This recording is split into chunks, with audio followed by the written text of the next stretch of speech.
cairan yang hina, rendah. Mani, sperma, Al-Quran menyebutnya ma'in mahin, cairan yang hina. Yakni orang kadang jijik ya, tapi itulah asal manusia kita lahir. Kemudian dari air yang hina ini terakhir proses manusia itu dengan sempurna dilengkapi dengan nyawa sejak 4 bulan. Jadi ketika manusia diproses dalam kandungan, mulai diisi nyawa, dipasang ruh, itu umur 4 bulan dalam kandungan. Versi agama, yakni hadis Nabi, dan itu yang benar. Setelah itu berkembang manusia dan lahir manusia dengan sempurna, tetapi masih rendah. Manusia itu masih rendah. Ketika manusia itu lahir ke bumi, SDM-nya masih rendah. Al-Quran mengatakan, wallahu akhrajakum min butuni ummahatikum la ta'lamuna syai'an. Allah mengeluarkan kalian dari perut ibu kalian, la ta'lamuna syai'an, belum punya ilmu apa-apa, belum mengenal hadis, belum mengenal tafsir, belum mengenal fisika, belum mengenal kedokteran, belum mengenal teknologi, belum. La ta'lamuna syai'an. Jadi lahir Islam, fitrah, tapi secara intelektual masih grade rendah. La ta'lamuna syai'an, belum berilmu apa-apa. Kemudian Allah menjanjikan terangkatnya manusia karena manusia pertama lahir, kerendahan SDM-nya itu tidak berilmu. La ta'lamuna syai'an. Sebagai perbandingan untuk meningkatkan harkat manusia, walladzina utul ilma darujat. Yarfa'illahu alladzina amanu minkum walladzina utul ilma darujat. Maka pengangkatan derajat manusia itu yang paling mengangkat kemuliaan manusia adalah berilmu pengetahuan. Walladzina utul ilma darujat. Ilmu pengetahuan ini ada yang berbasis agama, ada yang hasil riset manusia. Yang berbasis agama disebut ulum diniyah, ilmu agama. Yang berbasis riset dan eksperimen manusia disebut dengan ulum akliyah, ilmu pengetahuan yang logis hasil riset manusia. Manusia ini menjadi terhormat, menjadi mulia karena berilmu. Untuk kalangan pesantren, kiailah yang menjadi pionir, menjadi terhormat karena beliau alim, karena beliau faqih, karena beliau ulama, maka terhormat karena ilmu. Tapi di negara lain, di daerah lain yang bukan basis muslim, mereka juga terhormat bukan karena keulamaan, tapi keilmuan. Einstein ya karena berilmu. Para ilmuwan riset Ibnu Sina bukan ulama syariah. Al-Farabi yang mengarang kitab Al-Madinatul Fadilah tentang negara itu bukan ahli syariah. Ibnu Sina yang punya riset kedokteran Al-Qanun fi Tibb, ilmuwan.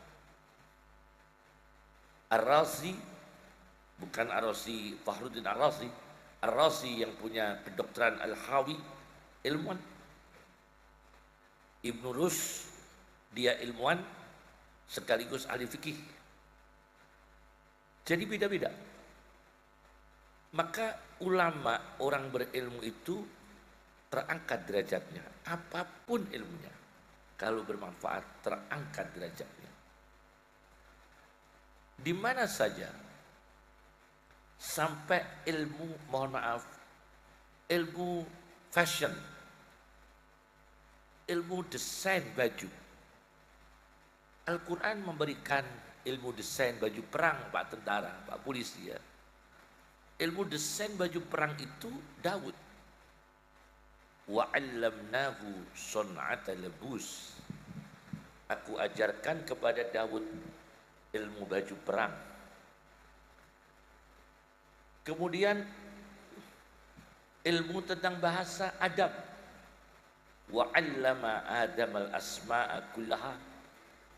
Allah mengajarkan Adam seluruh bahasa. Kemudian ilmu tentang bahasa binatang, ulimna mantiqat thair dan sebagainya. Tetapi kalau Rasulullah dalam Al-Quran, di situ intelektual Rasulullah itu, transfer ilmu kepada Rasulullah adalah wa 'allamaka ma lam takun ta'lam. Beda dengan nabi lain. Wa 'allamaka ma lam takun ta'lam. Allah mentransfer ilmu kepada engkau Muhammad apa yang kamu belum tahu. Jadi Nabi itu suatu saat refleks, Allah menghendaki berilmu ahli fisika, ya bisa. Nabi itu Muhammad kalau bertemu dengan Cina, orang Cina misalnya, ya refleks langsung berbahasa Cina karena transfer ilmunya langsung. Wa 'allamaka ma lam takun ta'lam. Nabi kita bertemu dengan orang Persia, Muhammad SAW, maka Nabi kita langsung berbicara bahasa Persia tanpa belajar. Wa 'allamaka ma lam takun ta'lam. Itu Nabi Muhammad. Nah, ulama, para kiai, para ustadz, para dosen, para cendekiawan dengan berbagai keahlian itu terangkat derajatnya karena ilmu. Walladzina utul ilma darajat. Satu, itu satu. Kemudian ayat Al-Quran terangkat karena reputasi nama baik. Nah, yang kedua, terangkat karena reputasinya baik. Al-Quran mengatakan wa rafa'na laka dzikra. Kalau tadi yarfa'u, pakainya fi'il mudhari', yarfa'illahu. Kalau ini pakainya fi'il madhi, wa rafa'na laka dzikra. Aku angkat untuk Muhammad reputasi, dzikra. Maka ulama itu kalau berilmu, reputasinya tidak baik, ya jadinya nggak baik. Meskipun ulama dia sudah terangkat derajatnya secara ilmu, dosen, ilmuwan, dia sudah terangkat secara ilmu. Tapi ada pelanggaran, dia tidak masuk wa rafa'na laka dzikra. Dan aku mengangkat untukmu dzikra, disebutnya namamu, reputasi baikmu. Maka yang kedua, orang alim, ulama, cendekiawan, guru, dosen, jagalah derajat ilmu itu dengan reputasi yang baik.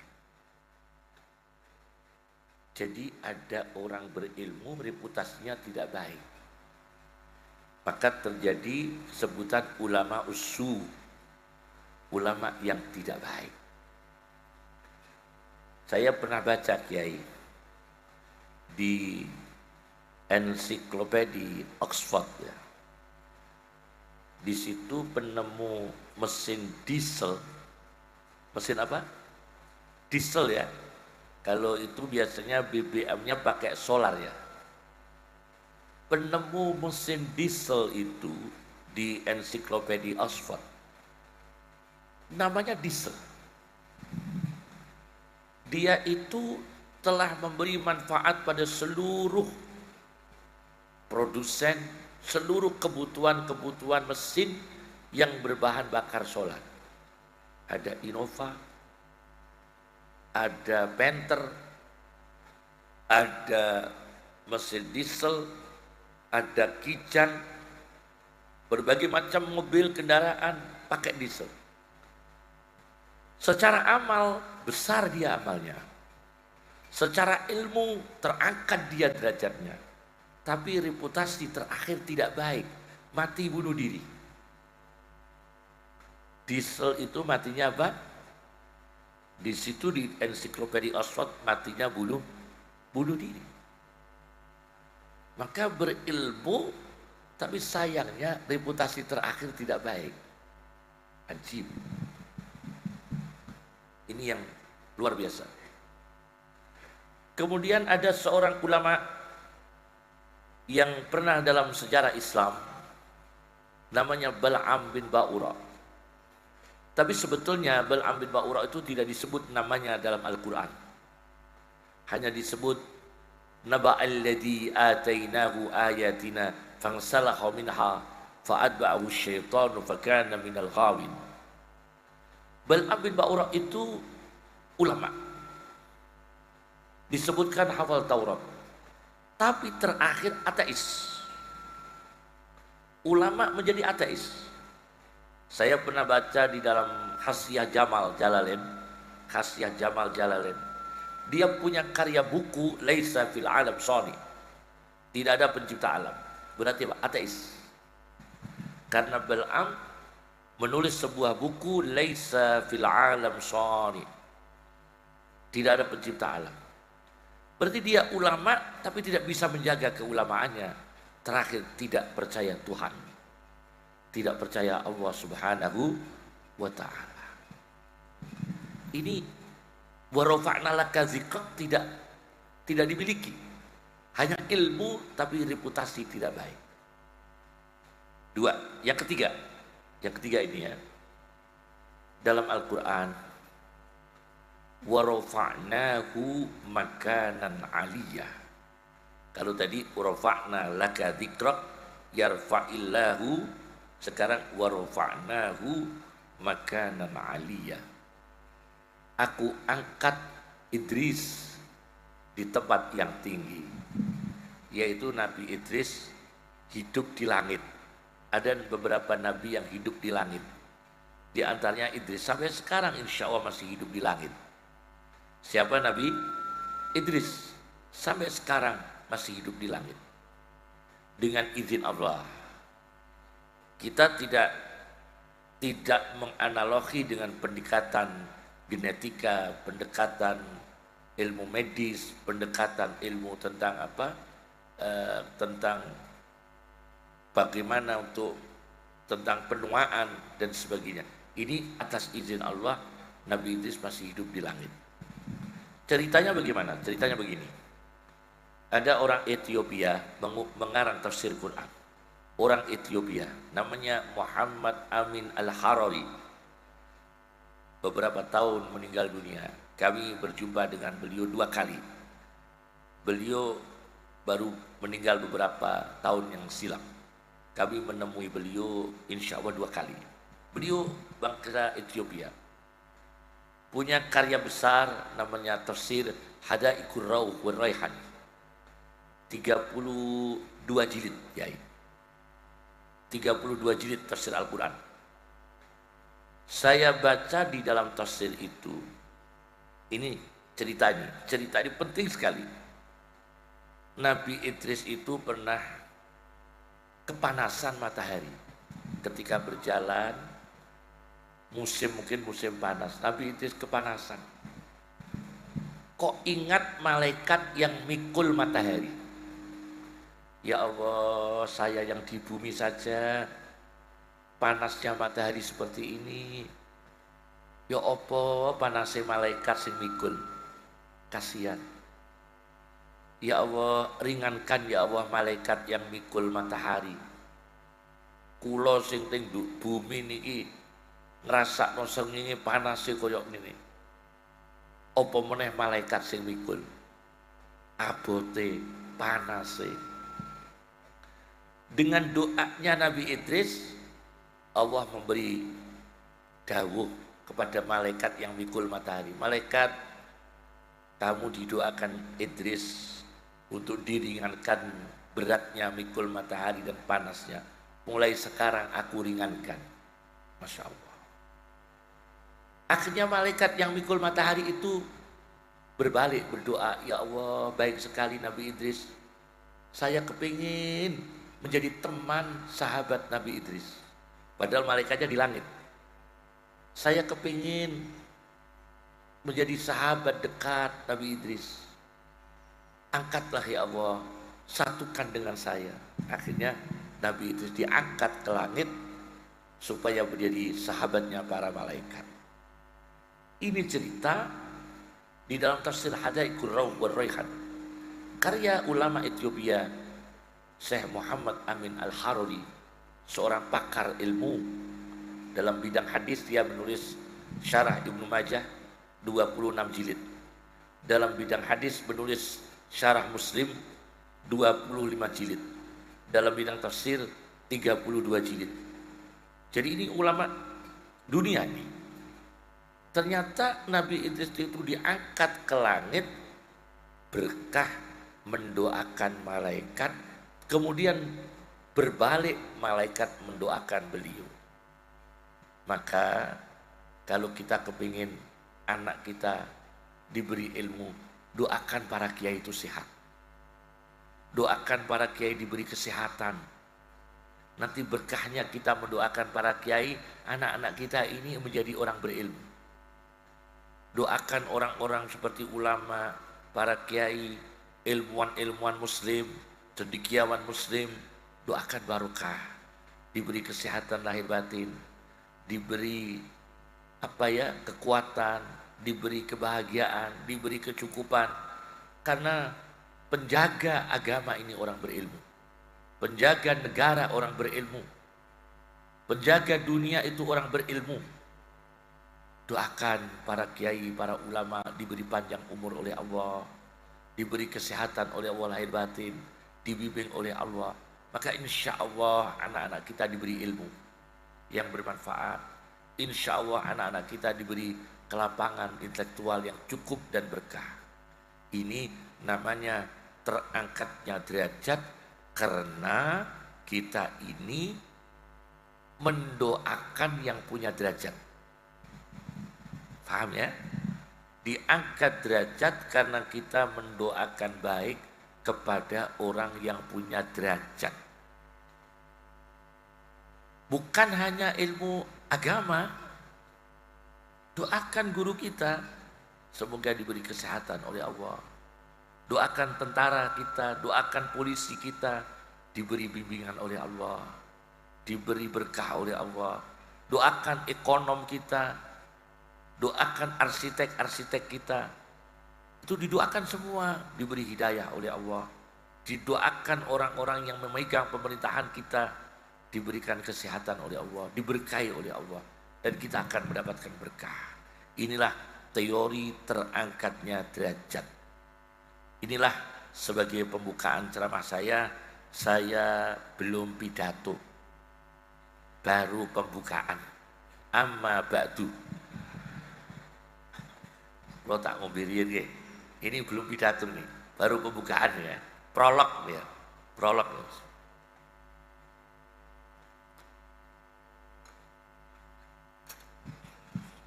Jadi terangkatnya derajat begitu.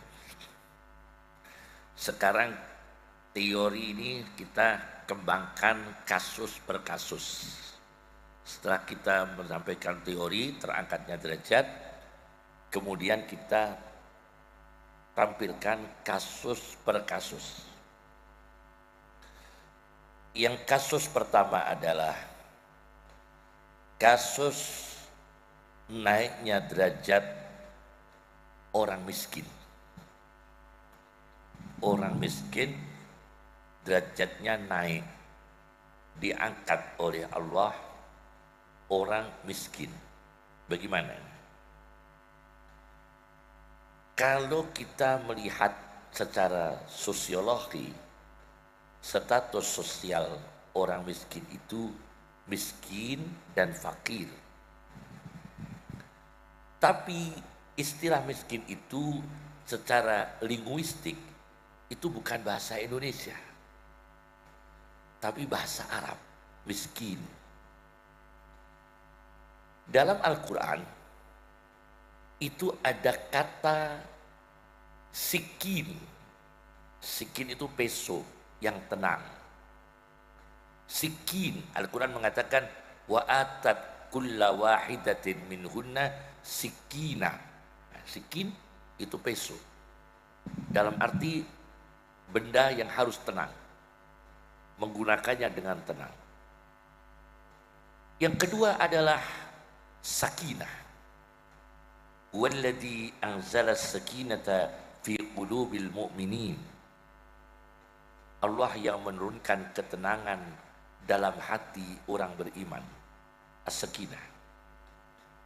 Ada sikin, ada sakinah. Kemudian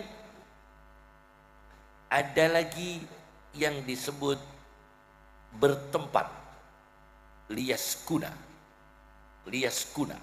supaya bertempat tinggal, supaya menjadi tenang. Maka menjadi kata maskan, artinya tempat yang tenang, tempat tinggal.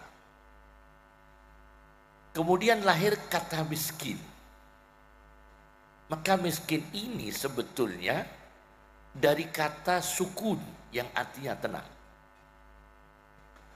Maka kalau kita teliti secara psikologis, orang miskin dengan orang kaya, pembisnis, itu lebih stres orang kaya. Mohon maaf ini ya. Lebih ayem orang miskin. Karena makna miskin itu dari kata sukun yang artinya tenang, dari kata sakinah, dari kata liyaskuna, dari kata sikin, peso yang tenang. Maka orang miskin itu ayem. Dalu turung lengger, ayem. Yang punya bis ini mikir, neng dalan iki bisa piye.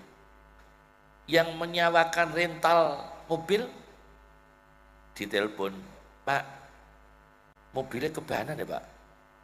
Kaget. Lagi di jalan lagi ditelepon, Pak, spionnya ditabrak tiang Pak, pecah. Kaget. Pak, niki wau disenggol mobil yang wingking besok, kaget. Orang punya kendaraan rental tuh kok kaget berkali-kali. Yang miskin ya enggak. Ayem. Ini miskin. Saya dikabari santri yang dampingi polisi bintang 3 masih sekarang. Sebetulnya murid saya itu juga di Mabes TNI dampingi Jenderal Polri bintang 3. Itu kata beliau, cerita ke saya, Bapak Jenderal itu kalau rapat itu Pak, untuk memecahkan masalah jam 2 malam itu masih sibuk loh Pak, para jenderal. Jam 2 malam itu sibuk, jenderal itu masih sibuk, mikir ini. Kata dia, cerita ke saya, kami kadang nggak kuat fisiknya Kiai, karena kadang-kadang itu jam 2, jam 3, segini masih sibuk Pak, para jenderal. Sedangkan orang yang miskin, wis mangan wareg, wis ngentekno, jangan kangkung karo terong wis ket mau wis mangan wareg, wis ngelengger turu wis penak era karuan. Gitu mboten iki. Karena sakinah. Maka orang miskin ini kalau tidak diangkat derajatnya melalui ilmu atau melalui keberhasilan yang lain, maka dia akan mengalami stagnasi, macet, tenang tapi tidak berkualitas, ya kan? Wayem tapi gak duwe ilmu. Maka untuk diangkat derajatnya, orang miskin ini, fakir miskin itu diilmukan. Maka lahirlah orang-orang berilmu mewakili orang-orang miskin. Siapa? Abu Dar Al-Ghifari. 400 sahabat yang diserambi Masjid Madinah, Ashabus Suffah, itu tunawisma, Kiai. Santrinya Rasulullah 400 itu tunawisma, tidak punya rumah, tidak punya pekerjaan. 400 sahabat di emper masjid itu tidak punya kerjaan. Mereka bukan pengurus MBG. Mereka tidak mengurusi apa itu koperasi merah putih. Tidak kepikir semana. Mereka tidak punya travel umrah. Mereka tidak punya travel umrah. Mereka bukan jadi apa-apa. Tapi mereka tuh derajatnya tinggi semua. 400 sahabat itu miskin semua, derajatnya tinggi semua, mulia semua, terhormat semua, alumninya orang besar semua. Ada Bilal di situ, ada Abu Darin Al-Ghifari di situ. Luar biasa, sahabat-sahabat yang mewakili orang-orang miskin. Nah, jadi sekarang ini kita berdoa bagaimana orang miskin itu berkesempatan berilmu, bukan hanya ilmu yang mata kuliahnya itu bayarnya murah. Kira-kira orang miskin ini bisa nggak menjadi ikut kuliah di kedokteran? Itu harus dipikir, Pak. Harus dipikir. Bagaimana orang miskin itu bisa menjadi dokter? Bukan hanya orang kaya. Karena Rasulullah telah terbukti mengangkat orang miskin menjadi ulama. Rasulullah telah terbukti mengangkat mereka yang secara sosial itu di bawah, tapi menjadi orang terhormat karena ulama, karena berilmu, karena berilmuan. Nah, inilah orang miskin menjadi terangkat derajatnya. Yang kedua, orang teraniaya menjadi terhormat. Itu teori Al-Quran. Orang tertindas itu menjadi terhormat. Kalau Inggris itu kalau menjajah terkenalnya mewariskan ilmu. Menjajah itu tetap tidak baik, Pak. Namanya imperialis, penjajah. Cuma Inggris dikenal setiap menjajah negara meninggali ilmu. Kalau Belanda menjajah negara ninggali bangunan. Itu Belanda, bangunan. Jadi ada yang menjajah ninggali bangunan Belanda, ada menjajah ninggali ilmu pengetahuan Inggris, tapi ada menjajah ninggali beban seperti Perancis kepada Aljazair. Perancis itu menjajah Aljazair, tapi Aljazair merdeka sampai sekarang. Perancis minta pembagian keuntungan sampai sekarang, insya Allah sampai sekarang. Jadi ini menjajah, kemudian dilepas, masih minta keuntungan. Nah, teori Al-Quran begini. Wa naj'ala wa nuridu an namunna 'alal ladzina istud'ifu fil ardi wa naj'alahum a'immatan wa naj'alahumul warisin. Teori Quran.